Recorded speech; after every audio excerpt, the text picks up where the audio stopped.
الرحيم والصلاة والسلام على سيد المرسلين وعلى آله وأصحابه أجمعين أما بعد وعن أبي هريرة رضي الله عنه أن رسول الله صلى الله عليه وسلم قال اللهم اجعل رزق آل محمد قوتا وفي رواية كفافا متفق عليه أو كما قال عليه الصلاة والسلام. Abu Hurairah radiyallahu ta'ala anhu narrated that Rasulullah sallallahu alayhi wasallam said, "O Allah, make rizq of the family of Muhammad sallallahu alayhi wasallam sufficient." وفي رواية, and in one of the riwayat, kafafan, enough, muttafaqun alayh. This is small dua of Nabi sallallahu alaihi wasallam. Nabi sallallahu alaihi wasallam used to say that, "O Allah, make the rizq of family of Muhammad sallallahu alaihi wasallam just and enough." Or it is being interpreted in another riwayat by another word, kafafan, which can suffice. You don't expect from anybody else. And you just survive on it. You just survive on it. So, Nabi sallallahu alaihi wasallam used to say that, "O Allah, make the rizq of my family so much that they are not rich and they are not poor." And that is one of the, according to commentators, that is one of the great favor of Allah. Sometimes if you are very rich, then there is always fear that richness, that extra wealth may take you into the disobedience of Allah subhanahu wa ta'ala. So that is the side effect of sometimes having wealth in abundance. And you are not poor, you don't have faqr, neediness. Then if you have neediness, then you expect from other people. And then also, your level of expectation, your level of hope, it is being tested. But when you have sufficient, risk, that it is not extra and it is not under. So that is one of the great favor. Nabi sallallahu alayhi wasallam, that's why used to make that dua that, "O Allah, make me such that I just survive. I just survive.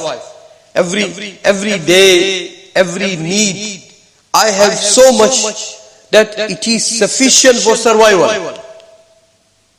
It is sufficient for survival."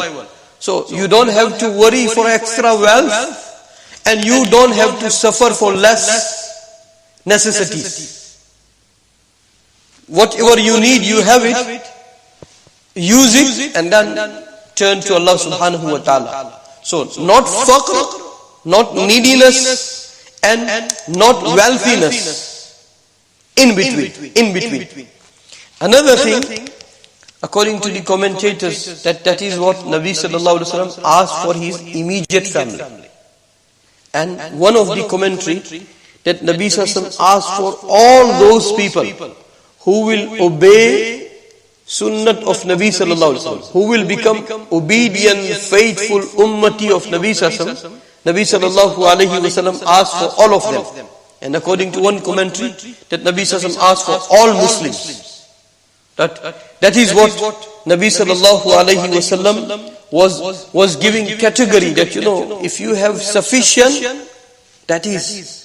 And that's why in one of the hadith sharif, that if you want to be richest person, Nabi sallallahu alaihi wasallam gave very beautiful definition. If you want to be richest person of the wealth of the earth, whole earth, then Nabi sallallahu alaihi wasallam said, if you have qana'at, then you are the richest person. That whatever you have, you are happy. Then you are the richest person. Not that person who's got a lot of wealth, but his greed makes him feel that no, he still needs to earn some more. So he is not the richest person. Nabi Sallallahu Alaihi Wasallam said that whoever has qana'at, and qana'at means that whatever Allah subhanahu wa ta'ala has given it to you, you are more than happy. That's why, may Allah subhanahu wa ta'ala give us some share from the qualities of Nabi Sallallahu Alaihi Wasallam. Just to explain it to, that Alexander the Great, Sikandar-e-Azam, he conquered the whole world. He conquered the whole world. So somebody asked him that, have you felt small in front of somebody, that you are smaller than this person? He said, yes, I felt very small in front of my teacher. And then he explained his teacher, that his teacher was maybe living in a small hut. He said, well, I had intention to go and conquer the whole world, so I just went to him. And I went with the intention that I came here to make requests, that I am going to conquer the whole world, make dua for me. So he said, I presented my wish, my request, that, oh my teacher, I respect you, I revere you so much. I have this intention that I am going to conquer the whole world, make dua for me. So he was standing in front of his teacher. So his teacher said to him that, move aside, because you are blocking between myself and son. You don't even know how to stand. Just move aside. So he said, after I moved aside, he said, my teacher told me that, do you know, the sun rises by my hukam. It sets by my hukam. And then he explained that, whenever sun is risen, that is what, that is how my Allah planned, that is my plan. Whenever sun is set, that is what Allah planned. So whatever Allah's plan, it is my plan. So that is what he was trying to say, that, sun is rising because of my hukam. So he said, whatever Allah's hukam, that is what is my wish. That is what is my happiness. That is what is my pleasure. So he said, these two things I will never forget. That first my teacher told me that move aside. You don't even know how to stand. You are blocking the sun between myself and son. So you move aside. And then he said that, my son, the sun is there because of my hukam.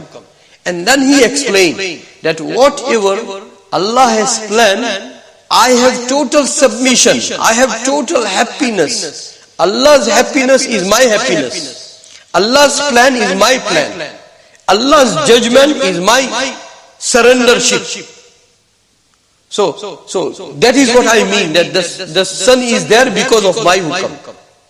So he said, I felt very small in front of him. Although I conquered the whole world, but the way he was satisfied with Allah subhanahu wa ta'ala, he had that contentment, that happiness. He is happy with all the plans of Allah subhanahu wa ta'ala. The way, he was drowned into the submission to Allah subhanahu wa ta'ala. I felt very small in front of him, although I conquered the whole world. So that is qanaat. That is qanaat. That when you see somebody in bigger favor than you, then it doesn't sadden you. It does not give you unhappiness. No, you are always happy with Allah subhanahu wa ta'ala. All the time. That famous incident that one king became very, very ill. So tried different medicine, different doctors, one after the another. So no way he was becoming cured. So someone said that there is one Hakim, one traditional doctor. Maybe he will heal you and he will cure you and he will get you shifa. So he was called. So he said, your cure is very easy. you need to wear the waist of that person who is always happy, who have no anxiety, no worry, no sadness, no grief, who is always over the moon, always happy. So king thought that is very easy. My prime minister, he's got such a big post into the whole country, he will be happy. So he sent somebody that, can I have one waist from you? Because you are the prime minister of the country. And this is the condition from the Hakim. So that prime minister said, I have many waists. But when it comes to that happiness, that I am never sad, I am always happy, that condition I am not befitting. So he said, okay, try another minister. So they tried another minister. He also said that I am not befitting this condition. And they kept on trying, one after the another minister, one wealthy person, another wealthy person. So they felt at the end that we will not find single person that who will be always happy. They had lost hope. And then they were moving somewhere in the jungle and they saw somebody swimming into the water and singing loudly. And he was appearing that he is over the moon. He is a very happy person. So they interviewed him first, that are you happy? Have you got no fears, no dangers, no anxiety, no depression, no worries, nothing? So he said, no, I have no worries, no anxiety, no concerns, no fears. I am always happy. I am never sad. So they felt that, we caught the man. His waist will bring cure to the king. So they asked that, please, can we borrow one waist from you? If king will become cured, it will be your fortune. So that person said, I am always over the moon. I am always happy. But I don't have a single waist. That explains the meaning of reality of happiness. You can buy bed, but you cannot buy sleep. You can buy house, but you cannot buy happiness. You can buy clothes, but you cannot buy satisfaction.